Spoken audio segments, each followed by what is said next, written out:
রাতের 3 ভাগের 2 ভাগ পার হলে আল্লাহ তাআলা সপ্তম আকাশ থেকে প্রথম আকাশে নেমে আসেন। নেমে এসে বলেন, মায়া ধনী ফাস্তাজিব লাহু, কে আমাকে ডাকে আমি তার ডাকে সাড়া দিব, বললে আমি শুনবো।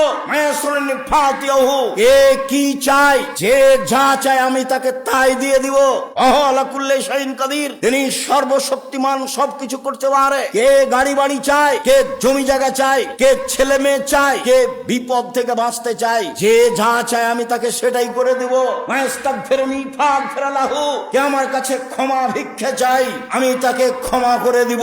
রাতের 3 ভাগের 2 ভাগ পার হওয়ার পরে আল্লাহ তাআলা সপ্তম আকাশ থেকে প্রথম আকাশে নেমে এই কথা বলতে থাকেন। আর আমি দুর্ভাগ্য ব্যক্তি, রাত 2টায় ঘুমিয়ে টিভি বন্ধ করেছি, মোবাইল তো আছে আল্লাহর রাস্তায়। আপনি বাড়ির গার্জেন, বাড়িতে একবার ধরে মেরে যে কারফিউ জারি আছে, কি 10টা 10:30টায় ঘুমাতে হবে। ব্যবসা বাণিজ্যের লোকেরা হিসাব নিসাব করে না 11টায় ঘুমাল। একবারে জরুরি ভাবে যারা পড়াশোনা করছে এ ব্যতীত যে কোনো মূল্যে ছেলে মেয়ে রাত 10টা পরে ঘুমিয়ে যাবে, এটা আপনাকে শক্তভাবে পদক্ষেপ নিতে হবে।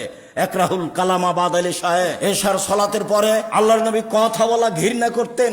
একরাহুল নাওমা কাবলার এশায়, এশার সালাতের পূর্বে আল্লাহ রাসূল ঘুমিয়ে যাওয়া ঘৃণা করতেন। এশার সালাতের পূর্বে ঘুমিয়ে যাওয়া ঘৃণা করতেন, এশার সালাতের পরে কথা বলা ঘৃণা করতেন। বুখারী মুসলিম।